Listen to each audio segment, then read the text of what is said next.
হেলপারের বিরুদ্ধে আনা অভিযোগ আজ খণ্ডন করলেন সুনিতা আচার্য। অবশ্য এই প্রসঙ্গ হচ্ছে সোনামুড়া নগর পঞ্চায়েতের অন্তর্গত মধুবন অঙ্গনওয়াড়ি সেন্টারের, যেখানে হেলপার সুনিতা আচার্যের বিরুদ্ধে অভিযোগ উঠেছিল। সাম্প্রতিক সময়ে তার বিরুদ্ধে অভিযোগ প্রতিক্রিয়া ব্যক্ত করেছেন হেলপার সুনিতা আচার্য। আত্মপক্ষে সমর্থন করে তিনি বলেছেন, সাম্প্রতিক সংবাদ মাধ্যমে তার বিরুদ্ধে অভিযোগ আনা হয়েছিল যে সেটা ভুল।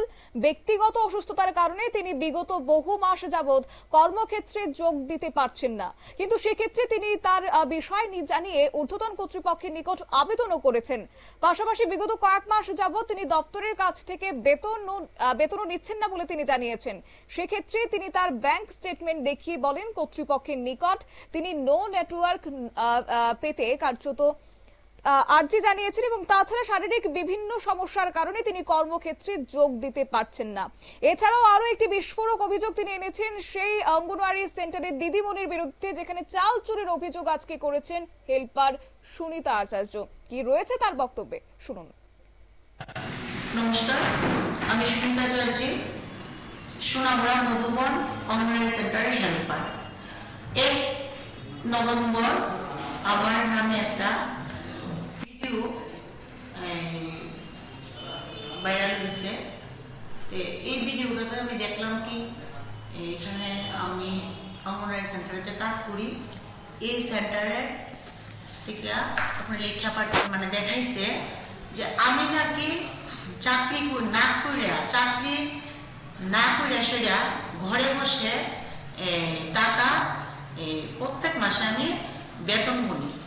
সত্যি কথাটা পুরোটা ভুল, মিথ্যা কথা। আমি আজকে 7-8 মাস ধরে অসুস্থতার কারণে আমি ডাক্তারের পরামর্শ, ডাক্তারের চিকিৎসা আমি চলছি, ওষুধ খাইতেছি। তারপরে আপনার এই হঠাৎ করে আমার আবার শরীরটা খারাপ হয়ে গেছে। খারাপ হওয়ার পরে আমি মানে যতবারে ছুটি লই অতবারে আমি আমার অফিস থেকে ফোনের মাধ্যমে ছুটি লই। আর এভাবে লই অফিস থেকে ফোনের মাধ্যমে বলতে আমি পুলিশের কথা ফোন না, এই যে দরখাস্তর মাধ্যমে, ছুটির দরখাস্তর মাধ্যমে। তাই আমি তো খারাপ জিনিসটা আমার চোখে পড়লে আমি প্রতিবাদ করি।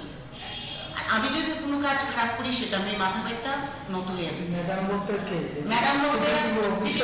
আমার ম্যাডাম বলতে লিলু বেগম, আমার অঙ্গনওয়াড়ি সেন্টারের ম্যাডাম লিলু বেগম।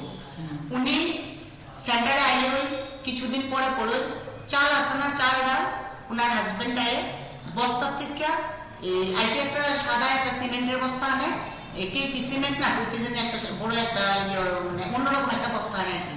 আয়া সেটা এই বস্তাটার মধ্যে আপনার চাল ডাল ওনার হাজবেন্ড, আমি বইয়া থাকি অনেক সময় আমার সামনে ঢালে ঢেলা আবার সাইকেলের মধ্যে বইয়া উনি রাস্তাতে ওনার বাড়ির দিকে রওনা দেয়। হ্যাঁ, প্রথম লইয়া যা আধা বস্তা চাল, পরে আবার আধা বস্তা চাল, এমন ভাবে কন্টিনিউ কিন্তু চলছে। এটাও আজকে অনেক বছর ধরে, কিন্তু আমি ওই গাড়ি ওর সাথে আমার ঝগড়াঝাটি আর কমিটিরও জানাইছি। আপনারা শুনলেন হেলপার সুনিতা আচার্যের তার অভিযোগ, এবং তিনি এও বলেন যে তিনি এক প্রকার ভিডিও ফুটেজ দেখে অভিযোগ করেছেন যে শিক্ষিকার, অঙ্গনওয়াড়ি সেন্টারের শিক্ষিকার স্বামী সেন্টার থেকে চাল বাড়িতে নিয়ে চলে যান, আর সেই সকল বিষয়গুলি নিয়ে যখন প্রতিবাদ করা হয় তখনই তার উপর চড়াও হন খোদ অঙ্গনওয়াড়ি কর্মী, এবং তার স্বামী বিভিন্ন সময়ে বিষয়গুলি নিয়ে প্রতিবাদ জানালে তিনি দুর্ব্যবহারের শিকার হন বলেও তিনি অভিযোগ করেছেন। আর এই বিষয়টি জানিয়ে এর পূর্বে তিনি একটি মামলাও করেন। তাছাড়া তিনি বলেন তার বিরুদ্ধে যে নেতৃত্বদের সঙ্গে ওঠা বসার অভিযোগ আনা হয়েছে সেটাও পরিকল্পিতভাবে পূর্বের কোনো এক ছবি দেখিয়ে তাকে কালিমা লিপ্ত করার চেষ্টা করা হচ্ছে। তিনি প্রশ্ন করেন, যদি নেতৃত্বের সঙ্গে সমঝোতা থাকতো তাহলে কি তাকে অসুস্থতার কারণে এত সবকিছু করতে হতো? যদিও সম্পূর্ণ বিষয়টি এখন তদন্ত সাপেক্ষ এবং তিনি প্রশাসনের দ্বারস্থ হয়েছেন। নিয়ে নিচ্ছি ছোট্ট একটি বিজ্ঞাপন বিরতির, সঙ্গে থাকুন।